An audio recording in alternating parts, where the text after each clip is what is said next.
जय श्रीमन नारायण। अजा एकादशी व्रत कथा। भाद्रपद महीने में 2 एकादशी आती है। जन्माष्टमी के बाद पड़ने वाली एकादशी को अजा एकादशी कहते हैं। पुराणों के अनुसार एकादशी का महत्व स्वयं भगवान श्री कृष्ण ने धर्मराज युधिष्ठिर को बताया था। कृष्ण बोले, भादो मास के कृष्ण पक्ष की एकादशी का नाम अजा है। वह सब पापों का नाश करने वाली बताई गई है। जो भगवान केशव का पूजन करके इसका व्रत करता है उसके सारे पाप नष्ट हो जाते हैं। धार्मिक ग्रंथों के अनुसार सतयुग में हरिश्चंद्र नामक एक महान सत्यवादी और दयालु राजा थे। वे अपने धर्मनिष्ठा स्वभाव के लिए प्रसिद्ध थे, लेकिन समय के साथ उन पर विपरीत परिस्थितियां आने लगी और दुर्भाग्यवश उन्हें अपना राजपाट, संपत्ति और परिवार सब कुछ गंवाना पड़ा।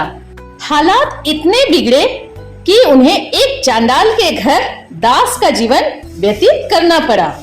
इन परिस्थितियों में राजा हरिश्चंद्र अत्यंत दुखी और निराश हो गए थे।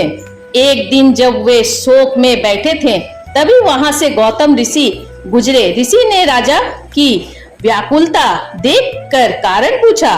तब राजा हरिश्चंद्र ने अपनी समस्त व्यथा सुनाई और संकटों से मुक्ति पाने का उपाय जानना चाहा। गौतम ऋषि ने उन्हें अजा एकादशी का व्रत करने की सलाह दी। उन्होंने कहा कि इस व्रत को विधि पूर्वक करने से जीवन के सभी पाप नष्ट हो जाते हैं और दुखों से मुक्ति मिलती है। ऋषि के वचन सुनकर राजा हरिश्चंद्र ने भक्ति भाव से उपवास किया, भगवान विष्णु की पूजा अर्चना की और रात्रि जागरण कर श्री हरि का ध्यान किया। व्रत के प्रभाव से उनके समस्त पाप नष्ट हो गए और उनके जीवन में फिर से खुशहाली लौट आई।